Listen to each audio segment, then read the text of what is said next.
بسم اللہ الرحمن الرحیم۔ السلام علیکم۔ الفراز ٹی وی کے معزز سامعین، حضرت نجم الدین کبریٰ رحمۃ اللہ علیہ کے ایک عزیز خلیفہ تھے جو کہ بغداد کے پیر بھی تھے۔ ایک روز مجلس میں انہوں نے کہا کہ پیر کامل مرغی کی مانند ہوتا ہے، یعنی مرغی تلے جس قسم کے انڈے رکھ دو گے ان سے بچے نکال دے گی۔ تیتر کے بچے جنگل میں جا اڑیں گے، مرغی کے بچے خاک میں جا لوٹیں گے۔ یہ ماجرا کسی شخص نے حضرت نجم الدین کبریٰ رحمۃ اللہ علیہ کے سامنے عرض کیا کہ آپ کے خلیفہ آپ کو مرغی سے تشبیہ دیتے ہیں اور ایسا کہتے ہیں۔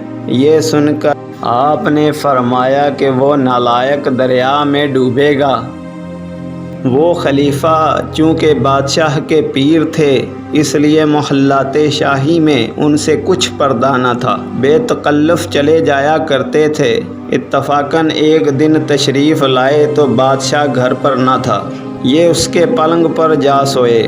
ذرا دیر بعد بادشاہ کی بیوی آئی اور بادشاہ کے خیال میں ان کے برابر لیٹ کر سو گئی۔ کچھ دیر بعد بادشاہ آیا اور یہ تماشا دیکھا، چپ چاپ واپس چلا گیا اور دل میں بدگمانی پیدا ہو گئی۔ جب میاں صاحب کی آنکھ کھلی تو بیگم کو پاس دیکھ کر وہاں سے چل دیے۔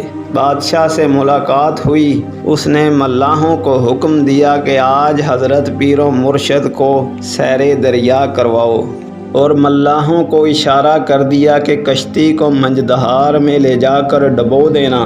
ملاحوں نے حکم کے مطابق عمل کیا۔ جب بادشاہ رات کے وقت محل میں تشریف لایا تو بیگم نے سارا قصہ بیان کیا اور تمام حال بیان کر دیا۔ یہ قصہ سن کر بادشاہ کو نہایت ملال ہوا کہ میں نے یہ بہت بڑا ظلم کیا، اپنے پیر و مرشد کو ناحق ڈبو دیا۔ بادشاہ کو دل میں خیال آیا کہ اب تو قصاص لازم ہے یا خون بہا۔ یہ خیال کر کے بہت سا روپیہ لے کر حضرت نجم الدین کبریٰ رحمۃ اللہ علیہ کی خدمت میں حاضر ہوا اور عرض حال کے بعد روپیہ اور شمشیر برہنہ سامنے رکھ دی کہ خون بہا بھی حاضر ہے اور سر بھی، جیسا آپ کا حکم ہو۔ اس وقت حضرت نجم الدین کبریٰ رحمۃ اللہ علیہ جلالی کیفیت میں تھے۔ فرمایا کہ میرے عزیز مرید کو مار کر اب روپیہ اور سر لے کر آیا ہے، کیا اس کی اتنی ہی قدر و منزلت تھی؟ اس کے خون بہا میں اول میرا سر، پھر تیرا سر، اور جتنے اس زمانے کے اولیاء اللہ ہیں ان سب کا سر، علماء کرام کا سر، فرید الدین عطار کا سر۔ اس کے بعد بغداد کا نام لینے ہی والے تھے اور لفظ بغ زبان سے نکلا ہی تھا کہ ایک مرید نے ان کے منہ پر ہاتھ رکھ دیا کہ یہ تو ہمارے پیروں کا مکان ہے، پھر چپ ہو گئے۔ چنانچہ کچھ عرصہ بعد ایسا ہی ہوا کہ چنگیز خان نے تاتار سے خروج کیا، پہلے حضرت کا سر کاٹا، پھر اس بادشاہ کا، اور ملک خراسان اور ایران کو بھی نہ چھوڑا، اور نصف بغداد میں بھی قتل و غارت کی۔ جب چنگیز خان کا لشکر نیشا پور کے قریب پہنچا تو حضرت فرید الدین عطار نے اپنا پیالہ اوندا کر دیا۔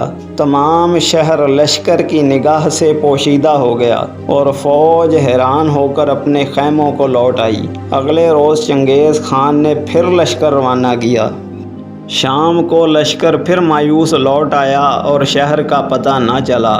چنگیز خان نے کہا کہ معلوم ہوتا ہے کہ مرد کامل ہے، خیر کل میں خود لشکر رہنما بنوں گا اور شہر پر چڑھائی کروں گا، یا وہ نہیں یا میں نہیں۔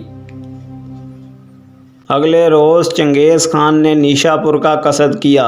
ادھر حضرت فرید الدین عطار رحمۃ اللہ علیہ نے اپنا پیالہ الٹنا چاہا تو حضرت خضر علیہ السلام وہاں پہنچے اور حضرت فرید الدین عطار رحمۃ اللہ علیہ کا ہاتھ پکڑ لیا اور کہا بس رہنے دو، حکم سرکاری تمہارے قتل کے واسطے جاری ہو چکا ہے۔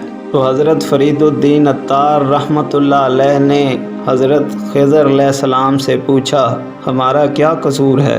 تو حضرت خضر علیہ السلام نے جواب دیا قصور کچھ نہیں بلکہ اختیار۔ جہاندار دوند جہان داشتن، یکے را بریدن یکے کاشتن، اور تم موحد ہو کر غیرت سمجھتے ہو وہ شان جمالی تھی، یہ شان جلالی ہے، وہ بھی دیکھا یہ بھی دیکھ، اور اب اگر پیالہ الٹو گے تو کچھ نہیں ہوگا، بس اب کرامت اپنی رہنے دو۔ ناچار حضرت شیخ فرید الدین عطار رحمۃ اللہ علیہ نے سر جھکا لیا اور شہید کر دیے گئے۔ اس حقائق سے ہمیں یہ سیکھ ملتی ہے کہ اولیاء اللہ خدا کے وہ مقربین لوگ ہیں جن کی ناراضی اللہ پاک کی ناراضی ہے، اور اللہ پاک کی ناراضی سے بستیوں پر عذاب اور مصیبتیں آ جاتی ہیں، لہٰذا ہمیں ہر وقت اللہ کی رحمت کی دعا مانگتے رہنا چاہیے۔